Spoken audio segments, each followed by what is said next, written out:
Bom, o que que significa, né, IFMSA Brasil? Federação... Ai, calma, gente. Calma que eu tô nervosa, mas vai dar certo.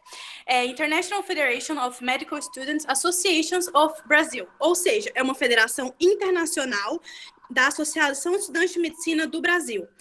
E o que que a gente quer? Qual que é o objetivo da IFMSA Brasil?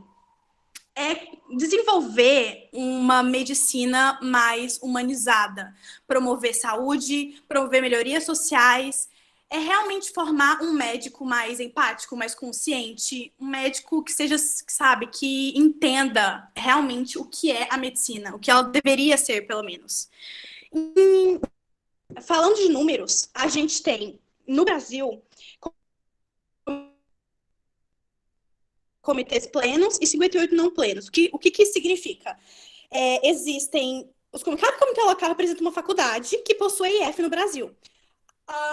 Esses que são plenos, eles têm direito a voto, e os 58 não plenos são os que não têm direito a voto, que um dia terão. Mas, enfim, pode passar, por favor.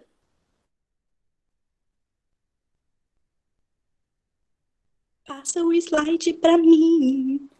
Obrigada. Eu já passei, mas tá demorando. Obrigada, amiga. Tá, e além disso, a FMCA Brasil, ela ao tempo, né, com o tempo, ela foi construindo diversas parcerias, como, por exemplo, com a UNFPA, que é o Fundo de População das Nações Unidas, também com a ABEM, que é a Associação Brasileira de Educação Médica, a ABLAC, que é a Associação Brasileira das Ligas Acadêmicas de Cirurgia, a ABLAN, que é a Associação Brasileira de Ligas Acadêmicas da Medicina, e outras também como a ANABEM, que é a Sociedade Brasileira de Direito Médico e Bioética. Além disso, a IF ela também oferece estágios internacionais, ela possui uma revista internacional para publicação, além de que a gente está dentro do CFM, que é o Conselho Federal de Medicina. A gente faz parte de 3 comissões do CFM. Muito importante falar isso. A gente é uma organização muito grande, sabe? A gente faz muita coisa e a IF cresceu muito com os anos. Pode passar, por favor. Bom, e o que a gente faz? O que a IF faz, né? Entre os nossos objetivos estão a humanização, promoção de saúde, educação médica, treinamentos em diversas áreas, formar médicos críticos e que são capazes de representar direito o que a gente quer, o que a gente pensa. Ciência, pesquisa, intercâmbios. A maioria das pessoas conhece os nossos intercâmbios, eles são nosso carro-chefe. E aqui eu coloquei uma figurinha de um seminário que nós fizemos em conjunto com o Ministério da Saúde. Muito relevante. Pode passar. Pode passar, eu acho. Esse era o último slide teu, Lara, da IF. Tá bom, querido.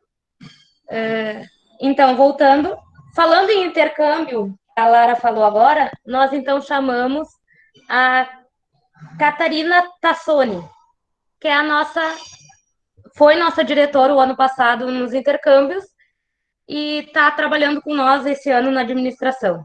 Catarina está por aí? Oi, meu bem. Estamos te ouvindo, Catarina. Pode passar, Dini. Então, meu nome é Catarina, eu sou do 4º ano, aqui da Católica mesmo. E eu vim falar um pouquinho dos intercâmbios.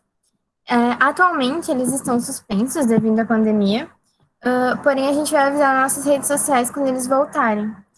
Tanto nesses arrobas que estão aqui embaixo. O primeiro arroba é da IFMSA Brasil e o segundo é do nosso comitê. Ambos vão avisar quando o intercâmbio voltar. Então, se vocês tiverem interesse em algum deles, a gente tem tanto internacional quanto nacional, todos eles, tanto em pesquisa quanto em clínico cirúrgico. São mais de 50 países em todos os estados brasileiros. Se vocês tiverem alguma dúvida, vocês podem chamar a gente pelo Insta, ou podem ir diretamente para falar diretamente com alguém do IFMSA Brasil CEPEL, que a gente passa o meu contato e eu falo com vocês. Acho que é isso, gente. Muito obrigada, Catarina. Então, como eu comentei antes, eu sou a diretora local de programas e atividades. E coordeno a diretoria nessa administração de 2020. Hoje nós temos 5 colaboradores que são coordenadoras locais e que trabalharam muito para esse evento acontecer hoje. Então, a diretoria de programas e atividades possui como função fiscalizar e auxiliar em diversas campanhas, projetos e eventos construídos pelos coordenadores locais e pelos comitês permanentes. Os programas são pautados normalmente a nível internacional da IFMSA Brasil e basicamente se dividem nas atuações das temáticas específicas, que englobam saúde pública, direitos humanos e paz, saúde sexual e reprodutiva, incluindo HIV e AIDS, e a educação médica. Então, vou chamar um pouco das meninas que ajudaram nesse evento para falar um pouco dos comitês permanentes. Para o SCORP, vou chamar a Natane Bilhalva. A Natane está por aí? Oi, Dini, tudo bem? Oi, pessoal. Vocês estão me ouvindo? Sim, estamos ouvindo. Tá. Eu sou a Natane Bilhalva, estudante do primeiro ano da medicina da UCPEL, e atualmente eu estou representando o Comitê Local dos Direitos Humanos e Paz da IF, o SCORP.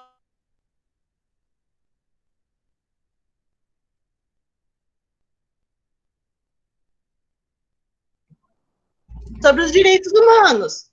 O principal público de estudo para o nosso comitê são os mais vulneráveis. E nós estamos tentando trabalhar nas principais formas de como ajudar essa população mais vulnerável, incluindo campanhas e trabalhos mais adaptados a cada região local, a cada realidade da população, elaborando atividades em comunidades carentes, como as populações mais negligenciadas, nas periferias, nos presídios, entre outros. Eu acho que era isso, assim, um pouco do nosso comitê.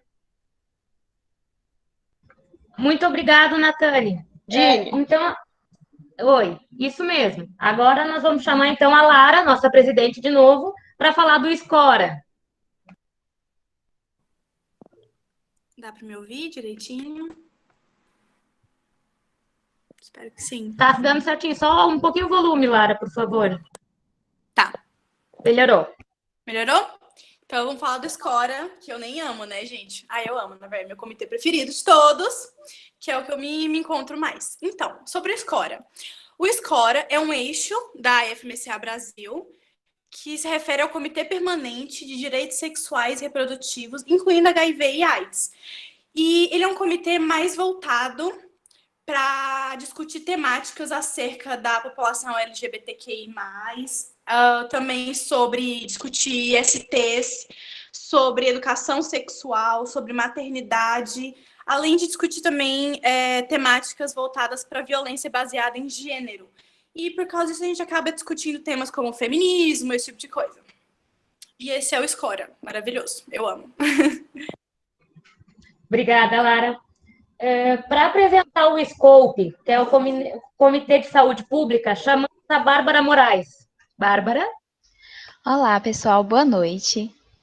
Meu nome é Bárbara Moraes, eu sou estudante do segundo ano da UCPEL e eu vou falar um pouco sobre o SCOPE. Bem, o SCOPE é o Comitê Permanente de Saúde Pública no Brasil e atua na prevenção de saúde através de medidas simples. Os estudantes que fazem parte desse comitê participam como agenciador na promoção de saúde e educação da população atingida por suas ações, capacitando-os e conscientizando-os e também agindo na sensibilização para questões de saúde pública.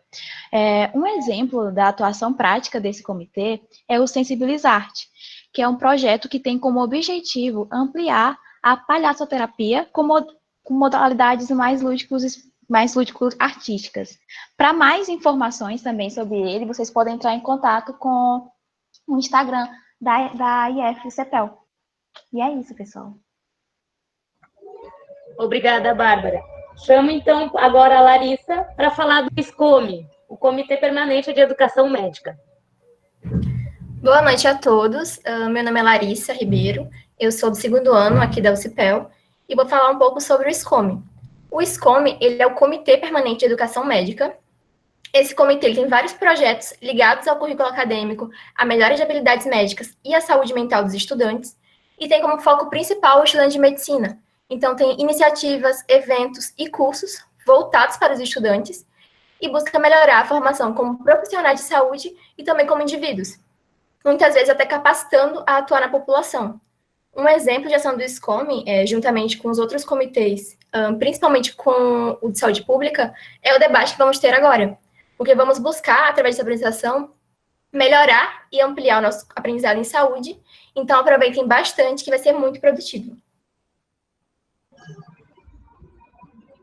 Muito obrigada, Larissa. Então, gente, esses eram os nossos comitês.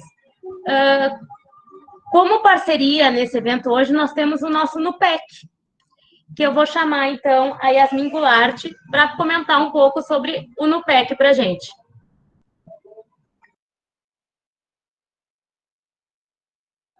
Oi, gente, me ouvindo? Oi, estamos.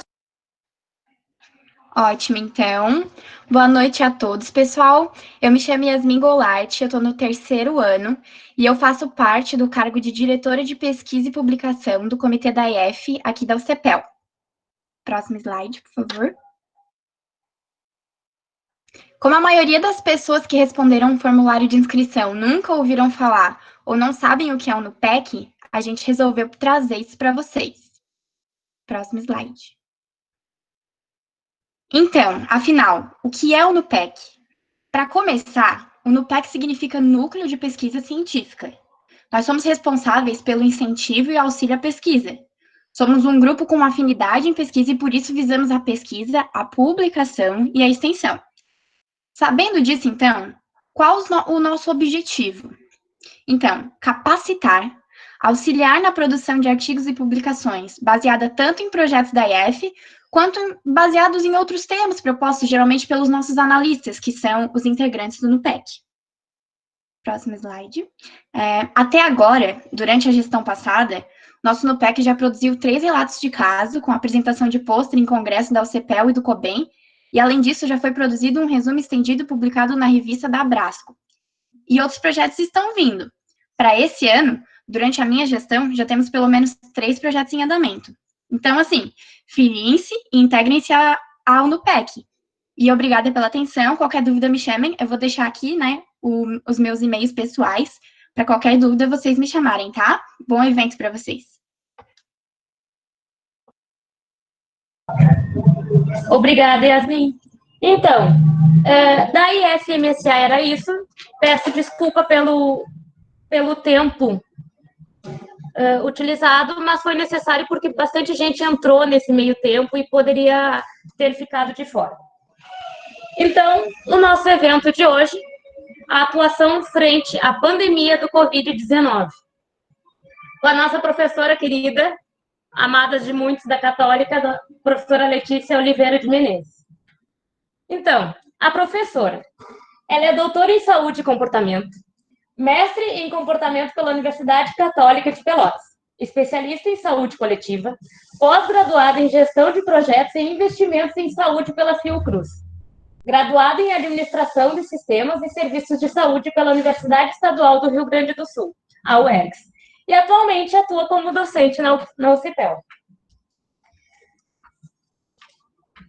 Ela tem experiência na área de administração e saúde coletiva, com ênfase em gestão, com atuação abrangendo a esfera pública e serviços de saúde suplementares. A nossa maravilhosa Letícia, a nossa Miss SUS, como é conhecida pelos alunos. Então, convido ela para chegar, conversar com a gente um pouco.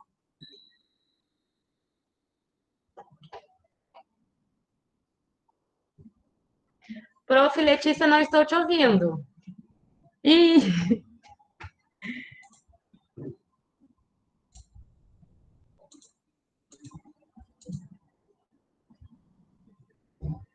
Prof, ainda não. Espera aí, gente. Um momento, ela vai entrar de novo.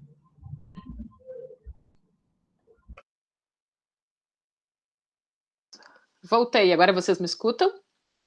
Agora escutamos, prof. Era só para dar um pouco de emoção ao momento aí. Mais emoção que hoje, Jesus. Na verdade, Muito bem-vinda, prof. Vou deixar o microfone para você. Obrigada, querida, obrigada. Pessoal querido da minha vida, eu estou muito feliz. Agora eu fiquei morrendo de vergonha. Vocês querem me deixar nervosa para falar, né? Obrigada ao carinho todo de vocês aí, quem já foi meu aluno.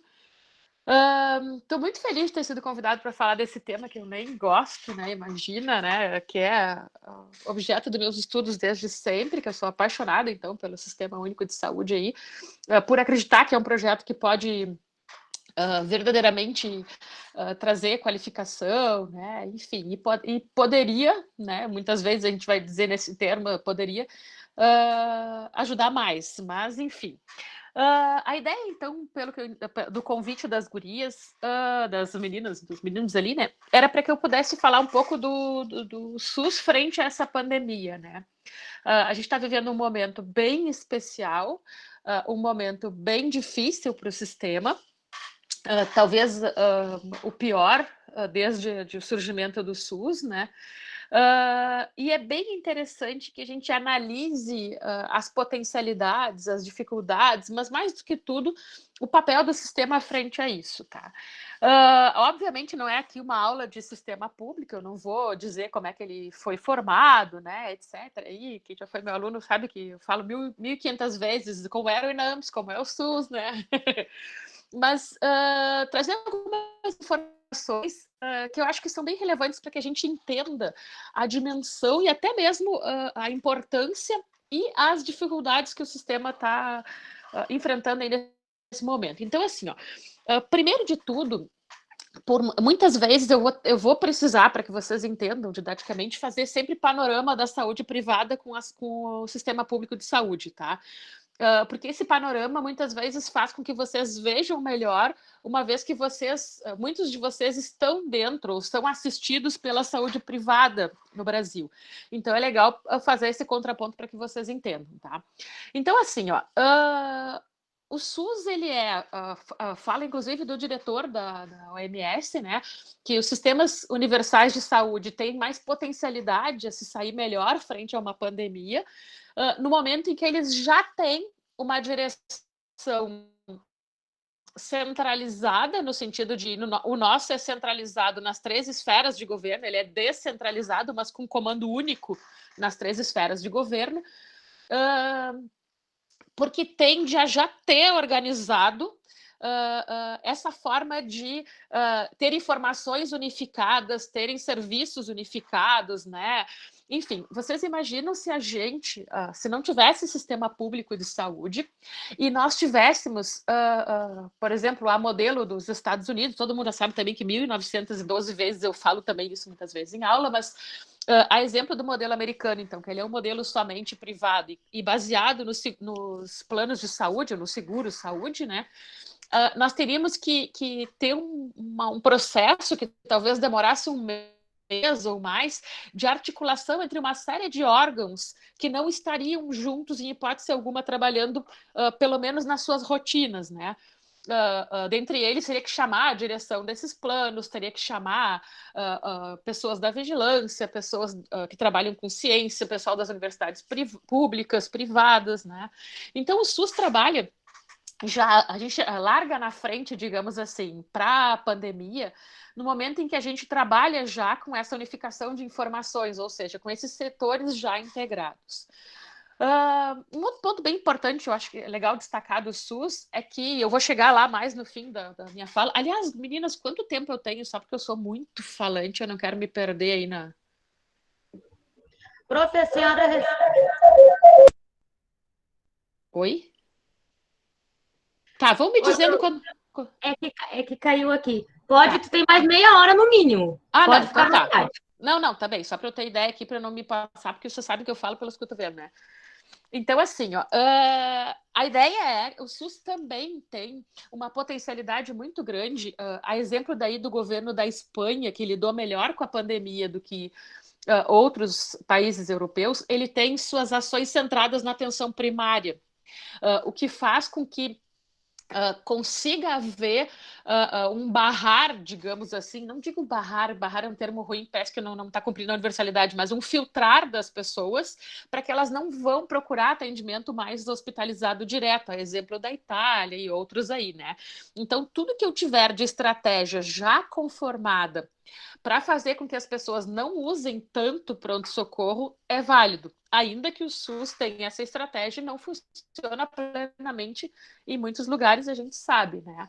Então, assim, mas eu acho que o ponto principal do sistema, e por isso que a OMS fala muito nisso das potencialidades de um sistema universal, é o tanto que o SUS entendeu ao ser criado que a saúde não poderia estar na mão do mercado. A saúde na mão do mercado, num momento de pandemia, é um risco muito grande, porque ela poderia ser tratada como uma mercadoria em escassez e, por isso, ter seu preço elevado. A exemplo de como foi feito com o álcool gel, né? O álcool gel, ele era super importante no primeiro momento, antes mesmo de se falar das máscaras, se falava muito da necessidade de higienizar as mãos e ao estar na rua do álcool gel, o preço do álcool disparou, sendo vendido até a R$ 63 o litro do álcool gel. Hoje ele já está voltando ao preço dele normal, porque as pessoas compraram enlouquecidamente álcool gel, então a demanda aumentou por uma necessidade repentina de todo mundo e o preço do mercado disparou e houve desabastecimento. Então, algumas coisas que acabaram sendo iniciativa do próprio mercado, mas que que acaba não trazendo equidade, né? Só deixa a pessoa levar né? Isso até é uma tentativa de equidade, mas acaba que a gente sabe que o mercado vai vender para quem eles quiserem, enfim, né? Então, os riscos de um mercado regulando a saúde é um mercado que pode, inclusive, não atender às necessidades globais, digamos assim, da saúde, né? Então, requer, nesse momento, uma resposta coordenada nacional e internacional. Uma resposta à pandemia que aconteça coordenando todos os estados para que não aconteça o que muitas vezes agora a gente está vendo por enfim, desespero de causa ou estratégia de governo, porque a gente está vendo uma certa ruptura dentro do nosso sistema de condutas, enfim, como um todo, né? Em que tem, por exemplo, Belo Horizonte fechando fronteira, né? Dizendo, nós estamos tomando medidas diferentes, estamos entrando em risco, a gente está muito próximo da cidade A ou B aqui, então a gente está fechando fronteira, por exemplo, né? Então, a ideia de uma proposta, de uma resposta coordenada é tentar limitar a ação do vírus. A gente sabe que isso aconteceu melhor no começo, lá em janeiro, fevereiro, porque em janeiro o SUS já estava desenvolvendo ações para a pandemia, mesmo a gente não observando essas ações acontecer, porque o trabalho da vigilância, né, que é o primeiro trabalho que acontece ali, ele é um trabalho formiguinha, a gente não enxerga muito ele no front, digamos, a gente quase que só enxerga no noticiário a assistência, né? Que é só a pontinha do iceberg do SUS, como eu falo muito aí nas aulas e tudo, né? Então, assim, o Brasil, em 2005, deu um passo super importante, ele é signatário também, ele assinou junto com 196 países, ele compõe esses países, né? O RIS, né? Que é o Regimento Sanitário Internacional. Esse Regimento Sanitário Internacional ele vai tratar de regras, de determinações, digamos assim, que visam proteger as populações do que a gente tem hoje muito, que é muita circulação de pessoa e muita circulação de mercadoria. Para que quando acontecesse uma pandemia, já se tivesse coisas pré-programadas. E isso também é vantagem de sistemas estatizados, então, porque a gente, pelo menos de comando estatal, né? O Brasil nem dá para se dizer que ele é um sistema tão estatizado pela presença marcante do mercado privado. Mas a ideia, então, é que esse comitê, então, decidiu questões técnicas de como reagir frente a uma pandemia, pensando já lá na ideia do SARS, MERS e outras pandemias que a gente teve, as epidemias que a gente teve menores, enfim. Mas também pensando no poder que as nações precisam ter para limitar direitos e limitar liberdades individuais quando essas liberdades e esses direitos colocam em risco a saúde dos demais. quando essa liberdade coloca em risco, inclusive, os direitos humanos, digamos assim, o direito principal à vida. Então, muito se fala agora na crítica que está tendo até ao governador do estado, a outros, né? Daí, por isso, eu acho que não dá para a gente politizar essa briga, porque essa briga, ela depende independe de partidos ou de qualquer coisa assim, né? Então, quando a gente diz lá, o governo do estado do Rio Grande do Sul está tirando direitos das pessoas de ir e vir. Sim, ele está tirando direitos, ainda, em certa forma, como uma recomendação severa, mas não como uma prisão domiciliar, um lockdown, como fez a Itália, em que as pessoas ganhavam multas ao sair na rua, tinha que ter justificativa com comprovação que tu ia ao médico, né, e tal. Então, ainda leve, mas pensando na defesa da saúde coletiva. Então, isso o SUS deu de papel, de arma, digamos assim. Arma é horrível falar, né? Mas, enfim. Depois, também, é importante tentar que, assim, na cronologia dos fatos, para vocês analisarem, né? 31 de dezembro, a China avisa que, está acontecendo uma doença nova, está começando a ter muita gente, está começando a matar muita gente, e a gente não está conseguindo controlar isso aqui direitinho. Então, a China decreta um problemão lá em 31 de dezembro, tá? O Brasil, ali por comecinho da segunda quinzena de janeiro, ele já começa a se organizar. Então, o SUS, quando eu falo Brasil, o SUS, para lidar com o que vai chegar aqui, que a gente sabe que vai chegar aqui. Existem estudos, inclusive eu assisti uma palestra uma vez muito massa sobre a globalização da saúde, né? A globalização da saúde faz com que a gente globalize doenças também. A gente globaliza mercadorias, a gente é muito mais acessível do que dos anos 90, a gente ter um tênis da marca tal, que em seguida chega no Brasil. Antigamente demorava muito tempo quando nem chegava, né? Também a gente chega rápido a algum lugar. Imagina, minha irmã mora a 10 mil, nem sei mais quanto, vou chutar aqui, tá? Mas a minha irmã mora na França, atravessando um oceano, e eu em 20 horas chego lá, né? Então, pensar que tudo está muito rápido, né? E então, na segunda quinzena de janeiro, aliás, em 10 de janeiro, o Brasil inclui o Covid como uma doença de notificação, como uma questão de saúde, já pensando que isso poderia vir para o Brasil, né?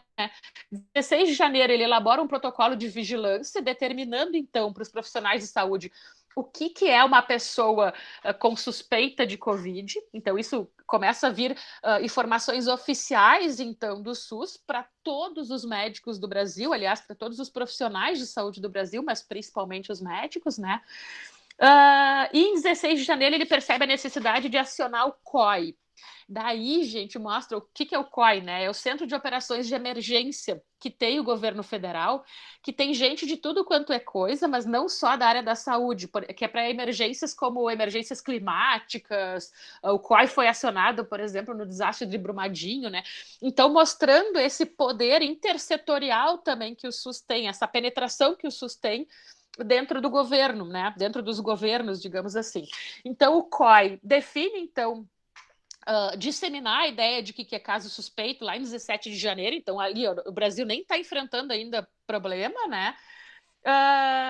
E começa a trabalhar numa segunda linha de frente, daí agora muito forte, de fazer projeções e cenários. Então, esse papel do SUS também é muito importante, gente. É o papel da ciência do SUS, em que vai disseminar informações de cenários e na época, então, o Ministério da Saúde publica desde um cenário que a pandemia ia ser muito pouquinho aqui no Brasil, e depois com graduações até um cenário bem caótico, que inclusive ele está menor do que a gente está enfrentando hoje, essa projeção deles. Aliás, esse cenário dele do mais caótico é o que a gente está enfrentando agora, talvez até um pouco mais rápido do que se pensou, né? E também uma terceira linha começa a startar, digamos assim, né? Startar horrível, mas começa a começar, que é a linha dos laboratórios de saúde pública. Gente, é muito importante vocês raciocinarem que, assim, para além da parte da saúde, o SUS é padrão. Então, eu preciso, nesse momento, eu não posso ter, como aconteceu nos Estados Unidos, em que vários laboratórios foram estabelecendo padrões, uns usando padrões sérios internacionais, outros nem tanto, à mercê do mercado. Como eu tenho, inclusive, hoje saiu uma notícia, agora não me lembro onde eu vi, mas eu vi, que já identificaram um novo lote no Rio Grande do Sul de vacina falsa da gripe. Né? Porque a gente sabe que sem um controle e uma regulação rigorosa do Estado sobre o setor saúde, pode haver esse tipo de fraude também. E havendo rigoroso controle, ainda pode haver. Então, no momento de pandemia, a gente não pode contar com esse tipo de problema. Né? Então, o SUS aciona os laboratórios centrais de saúde pública, os LACENs, né? Então tem LACEN no Rio Grande do Sul, tem LACEN em Rio de Janeiro, LACEN em vários locais, aciona esses laboratórios e quem é que vai dar um padrão para eles, tá? Existe, eu até anotei aqui para mim, porque eu sou péssima nas siglas às vezes, né? Existe o IOC, né? Que é o Laboratório de Vírus Respiratório do Sarampo, Instituto Oswaldo Cruz, né, é o IOC, mas que tem esse laboratório de vírus e vírus respiratórios do sarampo. Esse laboratório, então, ele vai lá, estabelece qual é o padrão de testagem, passa para esses LACENs, que passam a ser eles só os aptos a testar. Aí vocês estão vendo duas estratégias acontecerem. Primeiro é o SUS dar padrão, e segundo é o SUS ter controle sobre todo mundo que faz teste, para poder ter informações sobre a pandemia. Não contar só com as fichas de notificação compulsória, que também já é um avanço no sistema, né? Esse laboratório, além de ser o que capacitou todos os outros laboratórios, ele passou num segundo estágio, já agora, fim de março, se eu não me engano, já para uma capacitação de laboratórios credenciados privados. Então, hoje a gente já tem teste de Covid em vários laboratórios com uma garantia de que esse teste tem confiabilidade. Né? Através, então, do SUS lindo, meu, maravilhoso aí, né? A professora bem louca. Que mais?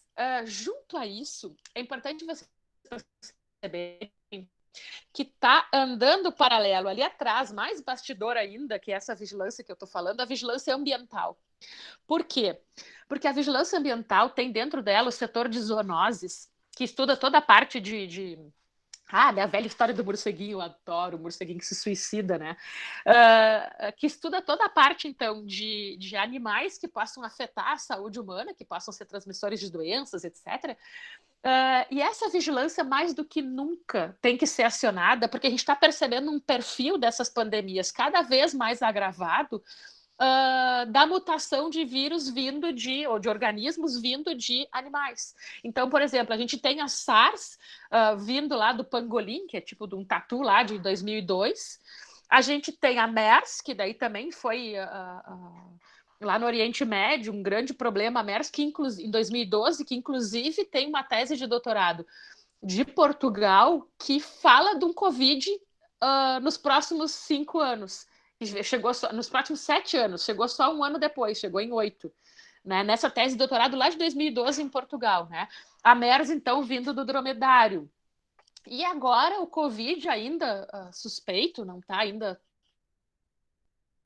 confirmado, mas tem suspeitas, né, que veio daquela feira de animais exóticos e tal, lá daquela cidade da China, e com uma forte suspeita que possa ter vindo de uma mutação de um vírus de uma doença que afetava o morcego. Então, a vigilância ambiental, ela faz parte do SUS também e caminha paralelo a essas ações todas que a gente vê daí de saúde, né?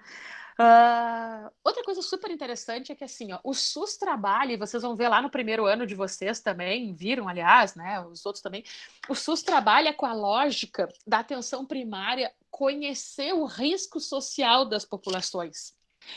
Esse risco social, gente, alguém pode dizer assim, então é uma medicina para pobres. Ela tem um foco, obviamente, em quem é mais vulnerável, mas vocês estão vendo numa pandemia agora o quanto que o todo afeta nós. Não dá para ter um comportamento individualizado nessa pandemia, porque se eu não me importar com a periferia, primeiro que tem que se importar, até porque são pessoas e fazem parte da população, mas eu quero só mostrar que às vezes tem um pensamento que, sei lá, é da tal lugar, enfim, né?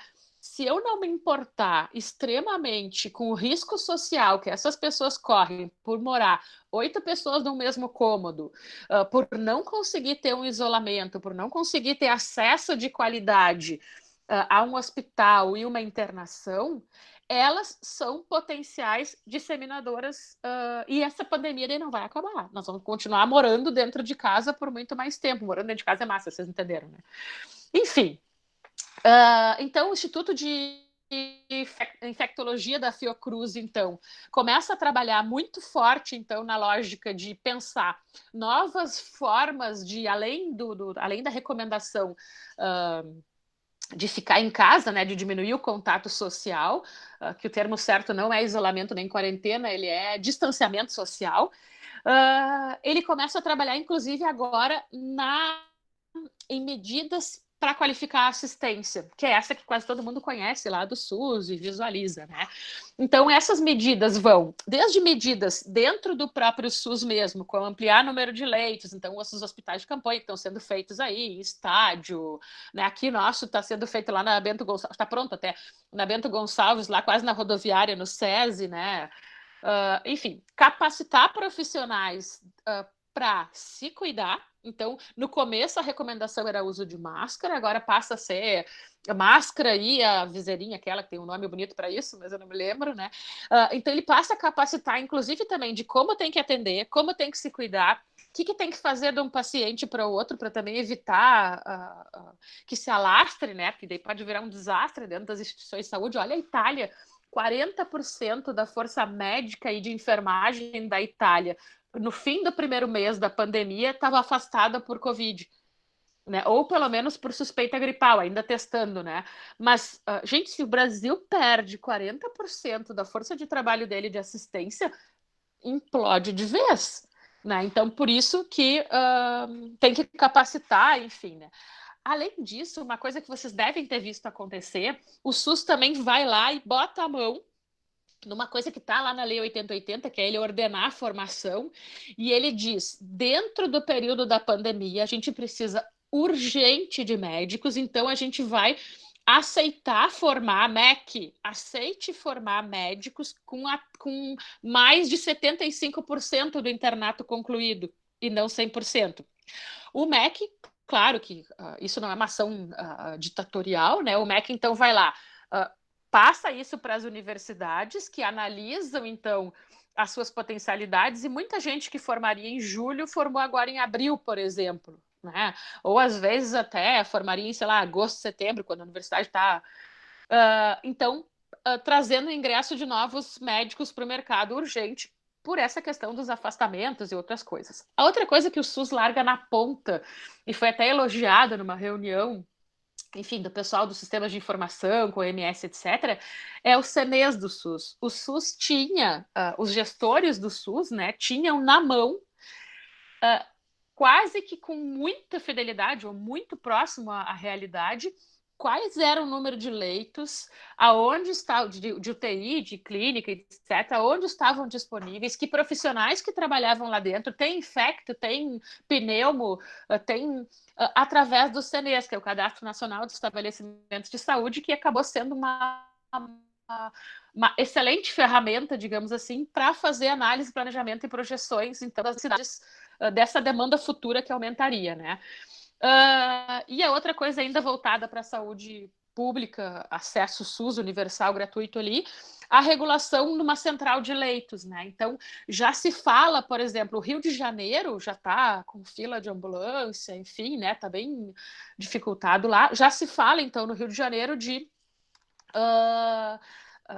estatizar leitos privados, né? Aliás, não só no Rio de Janeiro, como em alguns lugares do Brasil também. Mas bem rapidinho, que eu não sei se eu estou me passando muito aí, mas enfim. Pensar que também o SUS está agindo como um regulador de saúde também nos convênios. A gente começou a ver desassistência, gente, em São Paulo, quando que os hospitais privados começaram a não atender pessoas que tinham convênios quando tinha Covid, dizendo que Covid, a referência era o SUS, como uma higiene do seu hospital, para o seu hospital não ter pessoas SUS, pessoas com Covid lá dentro. Então, a ANS, juntamente com essa ação de fazer o hospital de campanha do SUS, etc., entra com uma série de portarias dizendo: convênios privados, vocês são obrigados a oferecer o teste do Covid, né? Então passou agora a ser incluído. Vocês precisam se organizar para atender o contingente de convênios na emergência e internação, inclusive domiciliar, para a Covid, né? Não só para as coisas que outras, né? E eles exigiram, então, nesse momento de crise, que os convênios atendam mesmo os inadimplentes. Então, normalmente os convênios tinham uma regra que acima de 60 dias ou 30 dias, se eu não me engano, sem pagar, estava excluído do convênio, né? Então, que agora pediram para flexibilizar essa regra por um período de 2 meses, ou seja, amplia para 4 meses, pelo menos, a inadimplência, né? Até que se estude outra medida, para que não deixe de fora justamente pessoas que perderam a sua renda, tinham seu convênio, pagavam regularmente, e agora, quando vão usar, vão ficar de fora, tá? Já me encaminhando por fim aí, gurias. Enfim, na verdade, assim, como é um bate-papo, eu também quero que vocês perguntem, pelo amor de Deus, né? Porque eu acho que o mais legal é também responder as demandas de vocês, né? Mas assim, ó, o SUS está pensando a curto prazo, então ver leitos e etc. Está pensando a médio prazo algumas sequelas que a gente vai ter de quem teve Covid e melhorou, porque isso também não está se falando muito, mas é um problema tendo em vista ali, e a esse represamento todo que a gente teve de cirurgias, consultas, etc., quando que há uma recomendação de evite fazer tudo que for eletivo, né? Então a gente vai ter um represamento gigante que vai estourar logo ali quando liberarem os hospitais, né? Para se pensar. E também, mais a longo prazo, a saúde mental. Como é que vai ficar a saúde mental dessas pessoas que viveram frente a essa pandemia, né? Seja, eu percebo em casa a reação dos meus filhos, né? A tensão que eles vivem de... Meu filho falou hoje uma coisa que eu... Mãe, a escada eu posso tocar no corrimão, ela não está infectada. Ele tem 3 anos e ele já sabe dizer a palavra infectado. Então, quer dizer que a gente está percebendo um comportamento que acaba... que futuramente pode causar, né, uma série de danos, etc. Aí. Então, o que se precisa fazer já? Juro por Deus, mais 2 minutos eu finalizo, gurias. Tentar melhorar essa vigilância, e daí o papel da atenção primária vira estratégico, porque eu tenho os agentes comunitários indo nas casas, que pode aprimorar muito essa vigilância em saúde, como a Espanha aprimorou, né, e como os países que não tinham atenção primária forte não conseguiram se desenvolver tanto, né?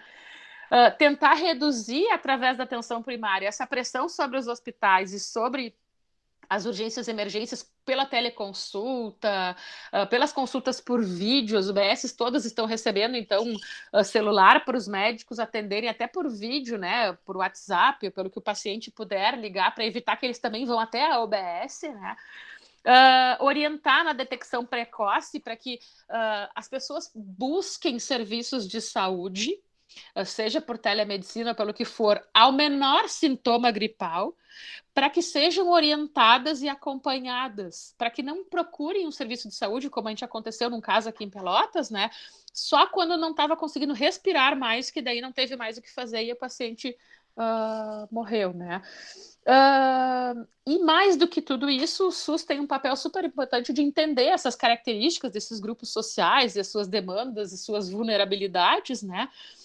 E tentar, então, estabelecer medidas que abranjam toda a população, mas que também abranjam diferentes medidas que abranjam populações diferentes e especiais, né? Então, agora a gente está tendo o caso dos indígenas, enfim.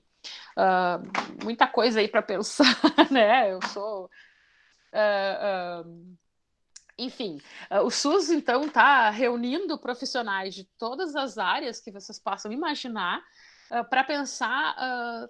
sobre vários aspectos dessa pandemia, né? E não somente sobre o aspecto assistencial, que é esse que eu falei por último aí. Eu não sei se era isso mais ou menos que vocês imaginavam, né? E agora eu acho que eu fico aberto para o bate-papo. Arrasou, professora. Tive muitas mensagens no WhatsApp aqui te elogiando. Que bom, As queridas. pessoas que não conheciam a senhora, que não foram sua aluna, seus A alunos. senhora não, né? Pelo amor de Deus. Não, tô brincando. Tá, desculpa. Perguntas, quem tiver perguntas pode colocar já no chat ou no grupo, como eu estou observando aqui. Querido. Mas eu já tenho uma pergunta, prof. Pergunta. Nós tivemos um caso sobre a questão dos testes laboratoriais, logo no início, lá em abril, aí em Pelotas, sobre aquela questão daquele laboratório. O que tu tem nos dizer no que aconteceu ali? Porque naquela época, eu juro para ti, eu estava em isolamento completo, que nem ter celular pegava, onde eu estava. Aí depois eu voltei para a civilização. Então eu ouvi rumores que eu não entendi muito bem o que aconteceu. Eu acho que é importante, valeu com o que tu comentou ali mais cedo.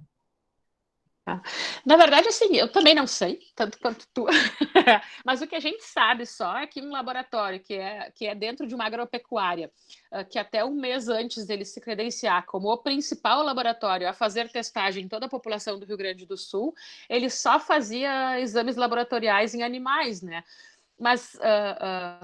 Mas foi agora analisada a documentação, tudo, está correndo a avaliação por isso, né? Mas foi analisada a documentação e eles cumpriam todos os quesitos. E o que alega o governo é que é o único que tinha equipamento, né, naquele momento. Enfim, né? Mas não sei te dizer assim, porque foi feito uma contratação emergencial. Gente, só para que vocês entendam, quando o governo decreta, o detecta é massa, né? Decreta emergência de saúde pública nacional, ele libera o governo nacional para fazer contratações diretas, sem passar pela Lei 8666, aquela de licitações, etc., né?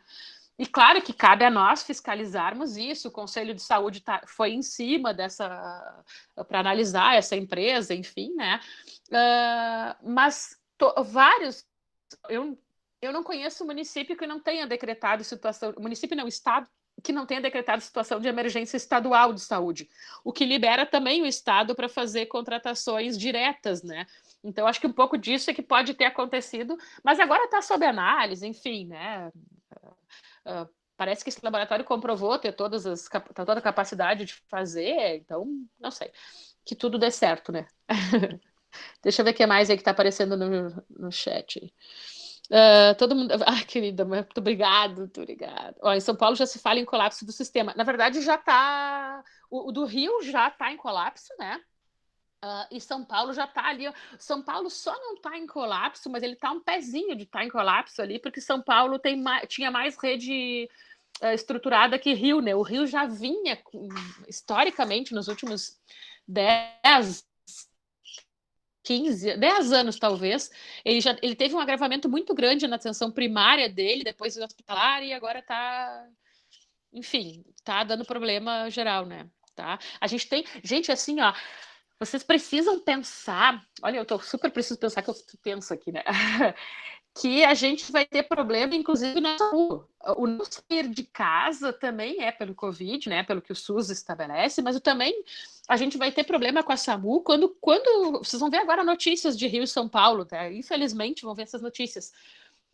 Já tem no Rio fila de ambulância, esperando para deixar as pessoas para internar, que não tem mais lugar. Então, as pessoas estão ficando 8 horas dentro da ambulância. O que isso significa?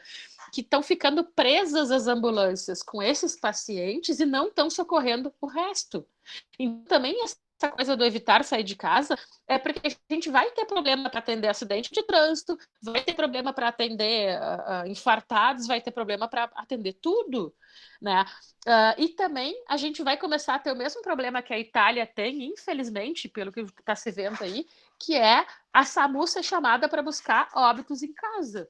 Um excesso de óbitos, como já está acontecendo em Manaus, inclusive. Manaus já teve uma reportagem sobre isso, né?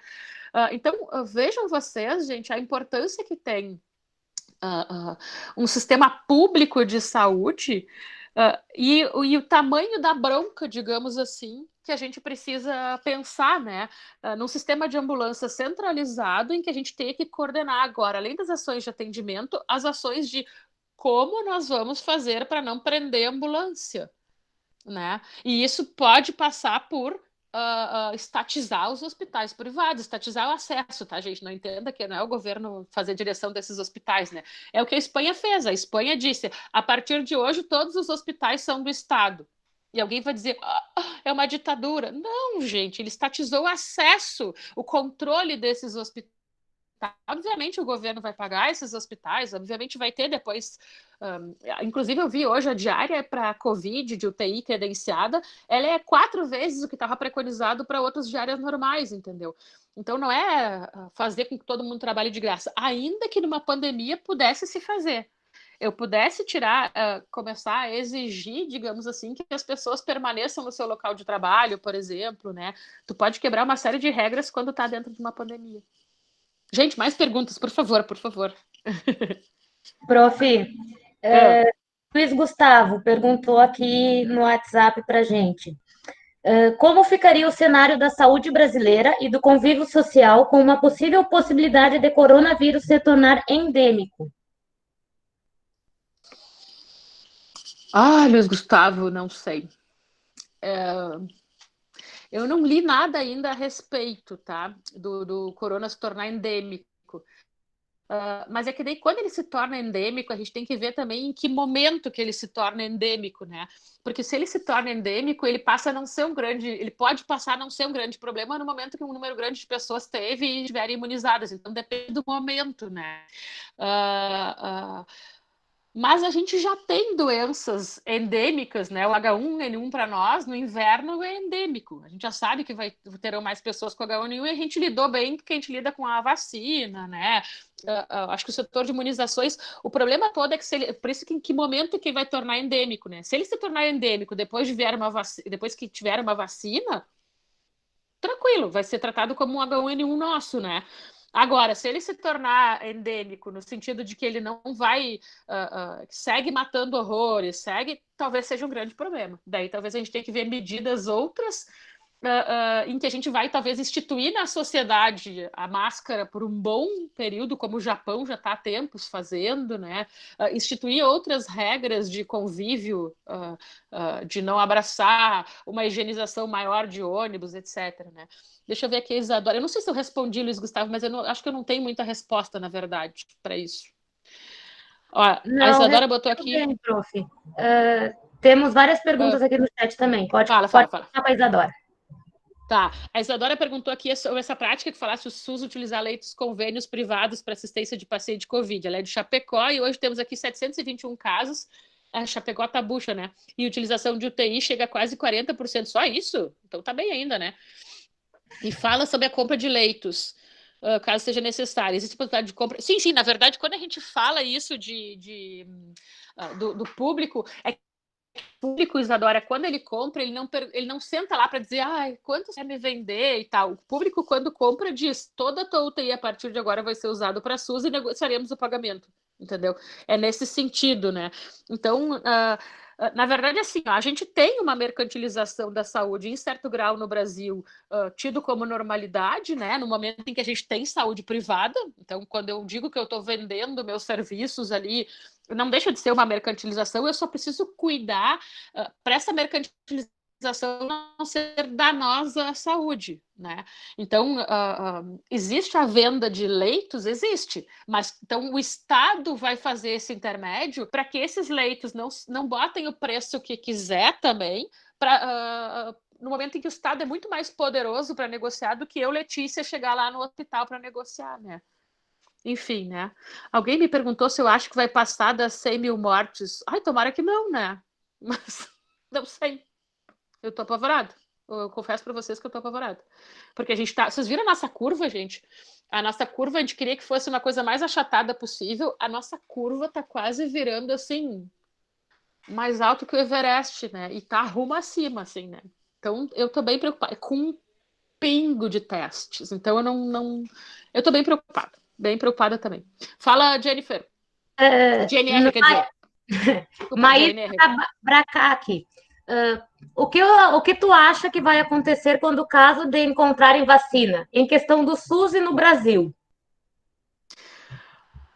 Nem me fala. Quem é que fez a pergunta mesmo? Desculpa, eu não ouvi. A Maísa. Se eu não me engano, ela está no terceiro ano. A Maísa, querida. Seguinte, Maísa, assim, ó. O Brasil deu...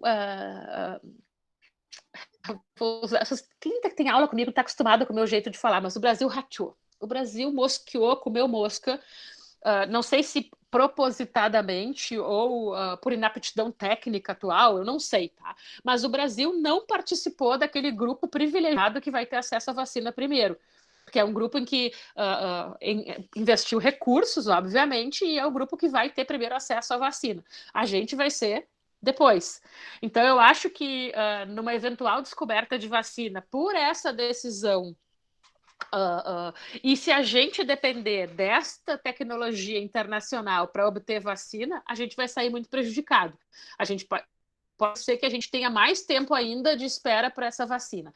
Agora, eu acredito muito na ciência que é feita dentro do SUS, né? Eu acredito muito na Fiocruz, eu acredito muito até mesmo nos hospitais privados que, em parceria com o SUS, desenvolvem uma série de projetos que eu acredito também que a gente possa, não digo vacina, mas que a gente possa encontrar coisas para nos ajudar nessa pandemia. O Albert Einstein anunciou, né, agora que eles descobriram uma forma de teste mais rápido e que pega o vírus na hora, digamos assim, e não que pega o vírus na hora é massa, né? Mas enfim, que detecta mais rapidamente se a pessoa tem Covid ou não, mais precocemente, aliás, né? Mais rapidamente, mais precocemente, para que essa pessoa já vá para um leito especializado para evitar que ela só chegue lá quando já não tem muito o que ser feito, entendeu? Gabriele dos Santos, Então, prof, perguntou, eu acho que foi na hora que tu falou das ambulâncias. Isso pode significar que os médicos vão começar a escolher quem vive e quem morre, como aconteceu na Itália? Já está acontecendo. Esqueci também o nome de quem perguntou, droga, porque quando tu abre. A Gabriele, já está acontecendo, Gabriele. Na verdade, o Rio já está. Todo lugar que lotar vai ter que estabelecer protocolo, né, de acesso. E esse protocolo, por vezes, pode nos parecer muito injusto, né? E assim, eu não queria estar na pele dos médicos para definir esse protocolo. Né? Definir quem, sei lá, é um jovem que tem mais vida ou é um idoso que está mais debilitado, que teria menos chance ainda se não acessar um respirador. Enfim, é bem difícil esse tipo de decisão. Mas toda vez que superlotar sistema, e quando a gente fala superlotar é público e privado, o Rio, um aluno nosso, que hoje na aula disse, já está internando nas cidades vizinhas. A população do Rio de Janeiro, capital, já está internando nas cidades vizinhas, já superlotou o Rio como um todo ali, né? Então, assim, bem complicado. E eu acho que se a gente continuar com essa curva assim, talvez o Rio Grande do Sul, pela forma como a gente está se portando, mas me preocupa essa flexibilização e tal, ainda que eu entenda a questão da economia, que vai ser um terceiro problema nosso para o SUS a longo prazo, porque a pobreza, o desemprego é um problema de saúde pública também, né, gente? Causa problemas de saúde pública também, né? Mas, enfim, já está acontecendo isso. Marlon Rabelo, ele também é de Santa Catarina, professora. Em relação ao PEC... Olha que honra! Em relação à PEC número 95, a PEC do fim do mundo, que nem ele comentou. Quais as implicações dela para o sistema público de saúde, na pré-pandemia e no pós? Tem duas coisas aí bem relevantes na tua pergunta, Marlon. Primeiro delas, assim, quando começa o sinal de uma pandemia em 31 de dezembro, vocês vão me achar louca, tá? Eu chorei, porque eu pensei, agora sim que deu, porque a PEC da morte está aí, já está nos tirando o recurso do SUS de pá, né? E agora, então, vai mostrar o SUS como um incompetente maior ainda, porque o que faz ficar sem dinheiro é fazer o SUS não ter o que fazer e parecer cada vez um lugar pior para ser atendido, né? Mas, felizmente, a mobilização pela pandemia mostrou um caminho contrário, que eu achei muito legal, que é um caminho das pessoas redescobrirem a importância da gente pensar o todo, né? Pensar o coletivo, porque todo mundo está vendo que não adianta um só ter, eu tenho acesso ao hospital privado, eu tô safo. Não, se todo mundo adoecer na minha volta, eu vou estar ralada também. Então, acabou havendo um aporte de recursos por essa pressão popular aí muito grande. Muito grande não, desculpe, um aporte de recursos maior do que se esperava, então. O problema todo é que eu quero ver, a PEC da morte vai significar a morte de muita gente se essa PEC não for derrubada para o ano que vem, pós-pandemia. Porque, como eu disse para vocês, a gente vai ter um represamento, gente. Primeiro, a gente vai ter um número muitíssimo maior de desempregados, que já temos, né? tá entrando de rodo os pedidos para ficar no seguro-desemprego, né? Um monte de gente desempregada, empresa fechando. E depois a gente vai, então, mais gente desempregada, mais gente saindo dos planos, porque a maioria dos planos de saúde do Brasil ainda está estruturada na saúde corporativa, né? São planos do emprego, né? Então, assim, Marlon, se não derrubarem a PEC 95, vai significar, inclusive, uma desestruturação para cargos e salários de profissionais, né? Os médicos que defendiam, aquela parte dos médicos que defendiam, que eu também defendo, gente, por favor, carreira estatal para médico, a exemplo de juízes, etc. Isso fica anos-luz mais longe, porque daí, no momento que eu vou desinvestir, eu vou pagar pior também, obviamente, né? Enfim, bem complicado, mano, bem complicado. Essa PEC tem que cair, tem que haver uma pressão nossa para isso também, né? Kathleen Robaina.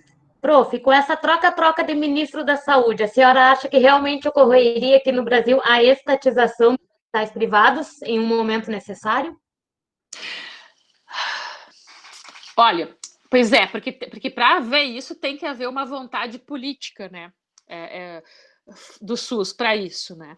E para haver vontade política para isso, tem que haver vontade de desagradar uma classe que acessaria esses hospitais, uma classe privilegiada, né, que tem acesso, porque, gente, a gente tem 85% usando exclusivo, por cento da população usando exclusivo hospital SUS, né, e só 25% usando metade da capacidade quase nesses hospitais privados. Sendo estes hospitais privados, é muito importante a gente voltar na memória, sendo estes hospitais privados construídos muitas vezes com dinheiro público e, em época, equipados com dinheiro público, né?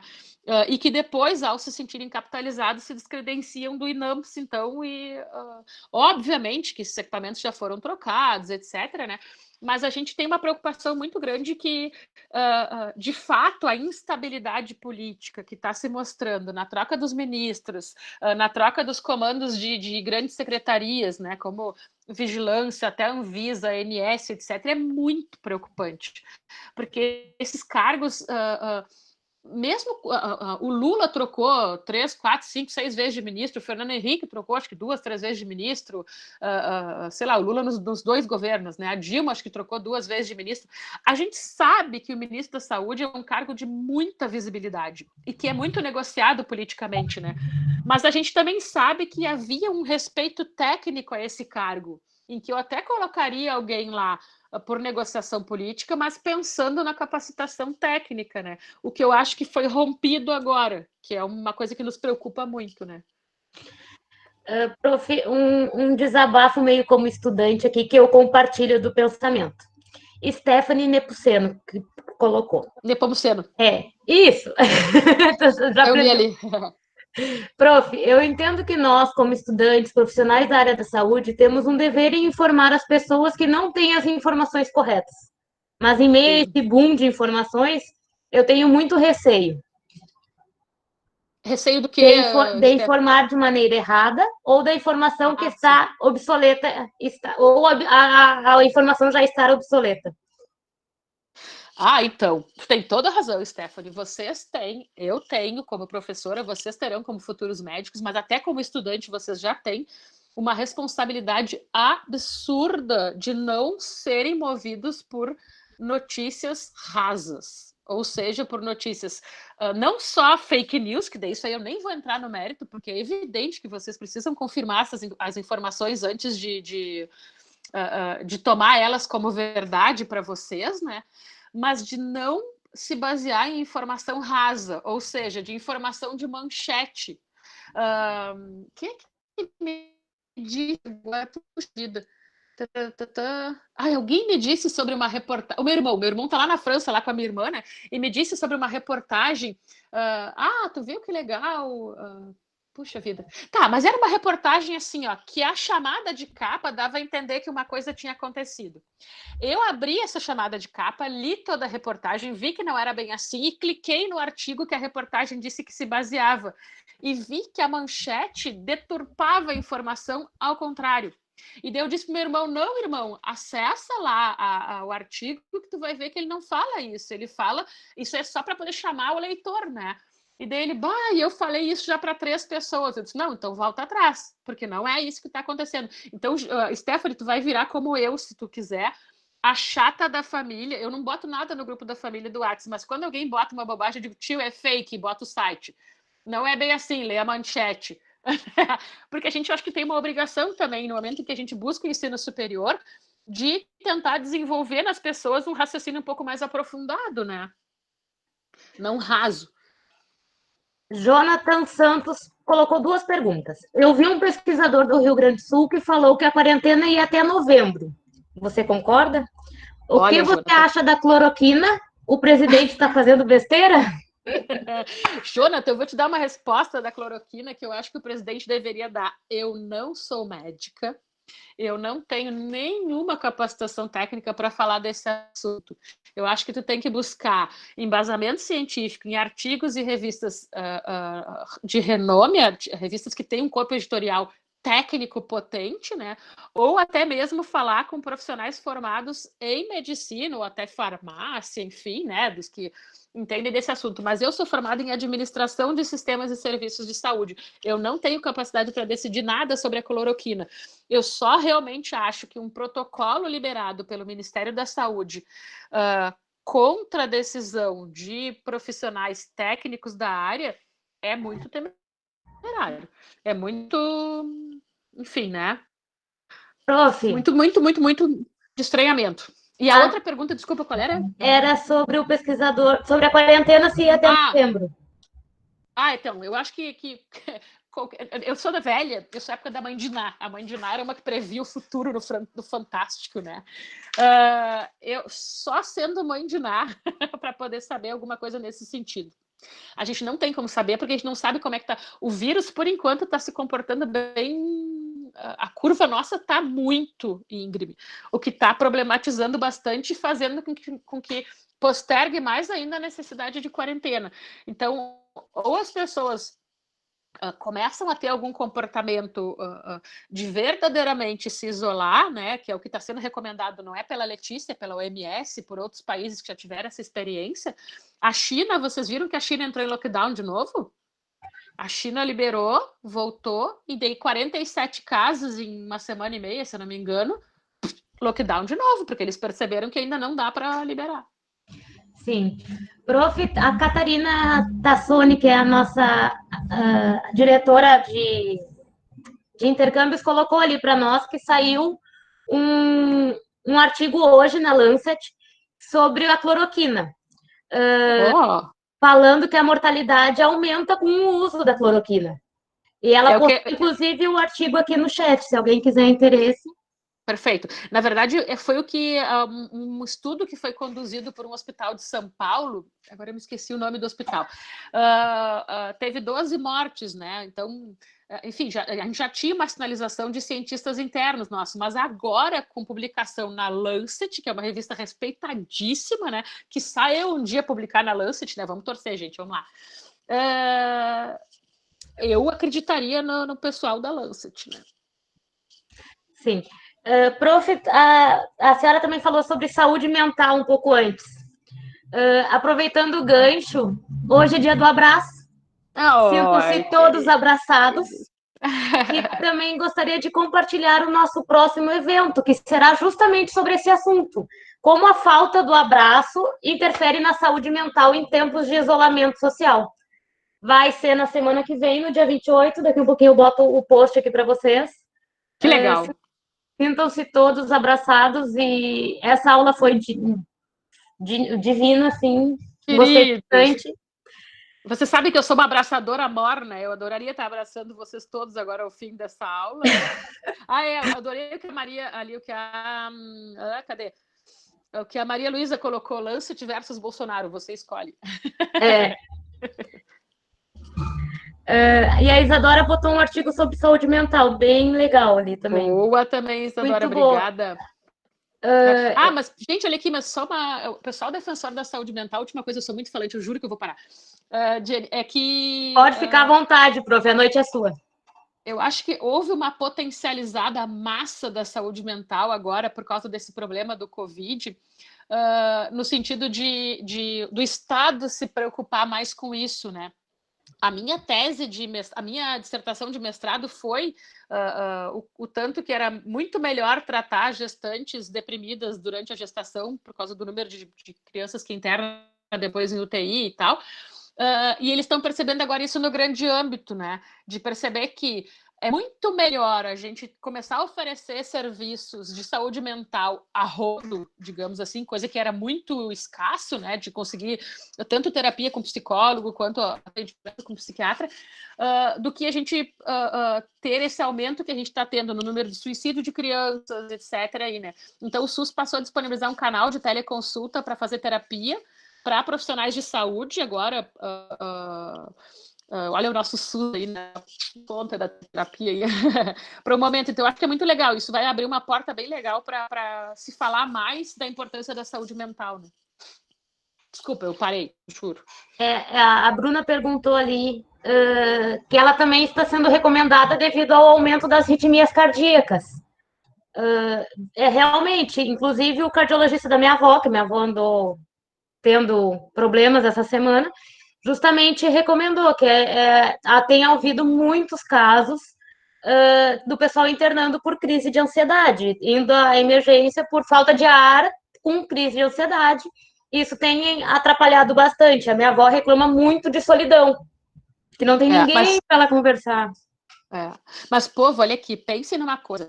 A gente está dizendo para todo mundo que é perigoso sair na rua. Está dizendo para todo mundo que não busque serviço de saúde se não for super necessário. O que está acontecendo?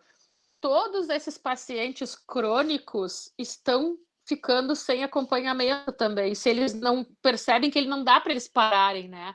Então, a gente está tendo piora daí na diabetes, piora no acompanhamento dos hipertensos, piora dos cardiopatas. Então, tanto que o pessoal está falando assim, ó, a gente precisa urgente botar a teleconsulta na rua para esse povo falar com a gente, para a gente dizer que não pode interromper a medicação, que não pode, que é preferível tu ir num serviço de saúde com máscara, mas continuar te tratando. Então, por isso que eu disse que eu acho que o SUS pro ano que vem, se a PEC da morte não cair, vai ser um baita problema, porque a gente vai ter pessoas mais agravadas pro ano que vem como um todo. E SUS e convênio, não pense que é só SUS que vai ter esse estouro, digamos, né? Estou no grupo G1, mesmo assim, tem que entrar. Desculpa. É da parte do... Eles estão querendo... Pensando, meu Deus, eu não sei o que é o G. Alguém tem mais alguma dúvida, gente? Se eu perdi alguma nas mensagens? Deixa eu ver, conferir. Eu fiquei muito feliz com as pessoas que vieram de fora me assistir também. Quem Temos bastante gente de fora. Quem quiser colocar aí de que estado está, qual universidade, cidade, pode colocar no chat ali. Unicid São Paulo, Pará. A prof aqui agora foi ao delírio. Imperatriz Maranhão, Santarém, PUC Campinas. Mentira, lá do Maranhão, da UF. Não, Bauru, da Uninove do Bauru, Minas Gerais. Peraí, eu vou dar print na tela que eu vou dormir abraçada nesse papel hoje. Foi maravilhoso, prof. Nossa. Se alguém tiver mais alguma dúvida. Ela é de Santa Catarina por mundo, gente, olha só. Agora, hoje eu vou dormir assim.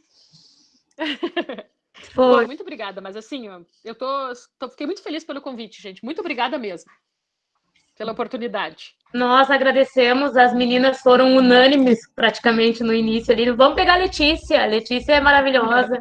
E acho que foi um assunto muito pertinente e muito pouco comentado, né, prof? A gente comenta qual medicamento, qual EPI, qual rotina usar, o que tem que cuidar, mas ninguém se preocupa em tentar entender um pouco como é que funciona tudo isso.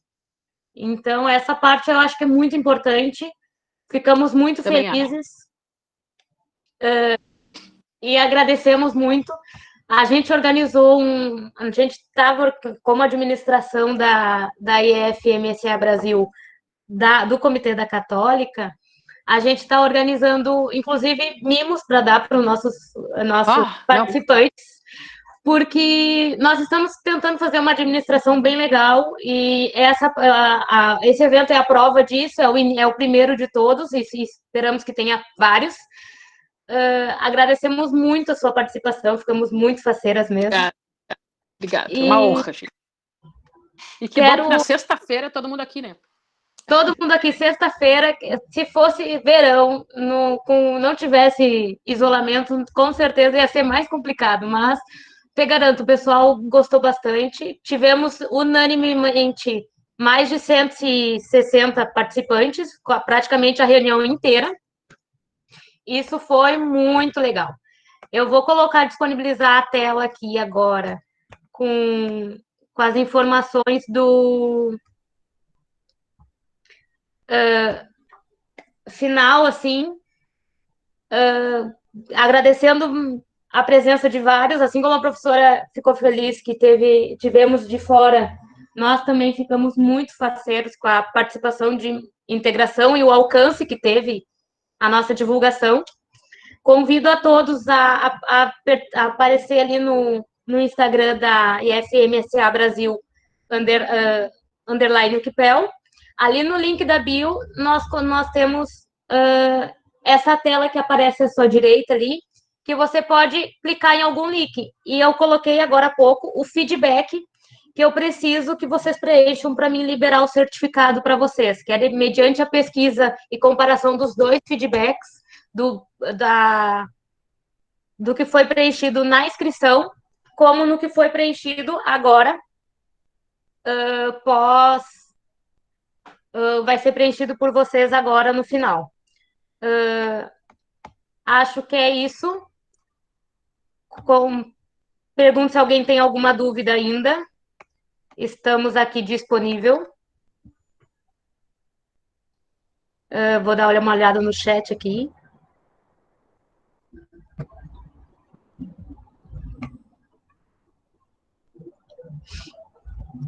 Sextou com S de SUS.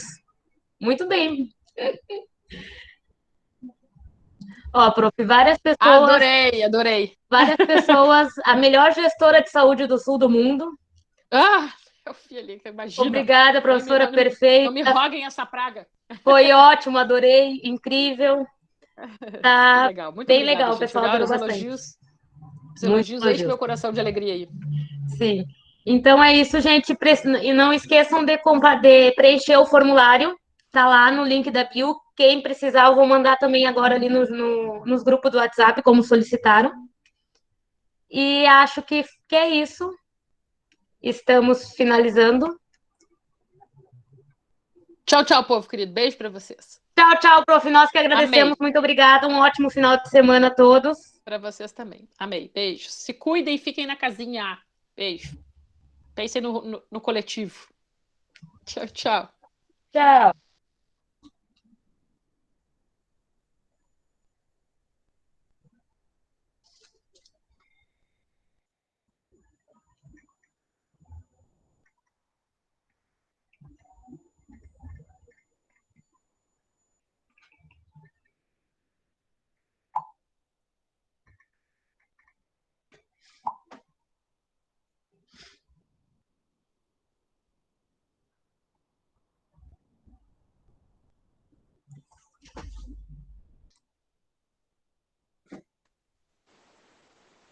A Letícia saiu de mim?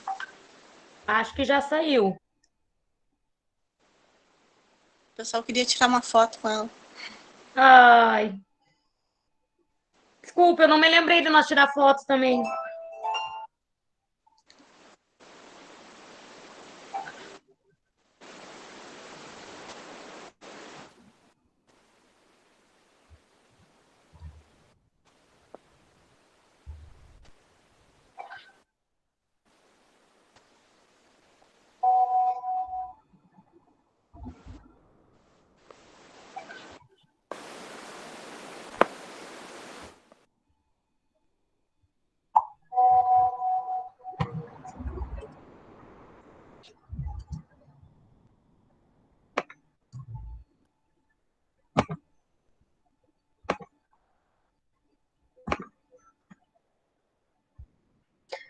Ai, gente.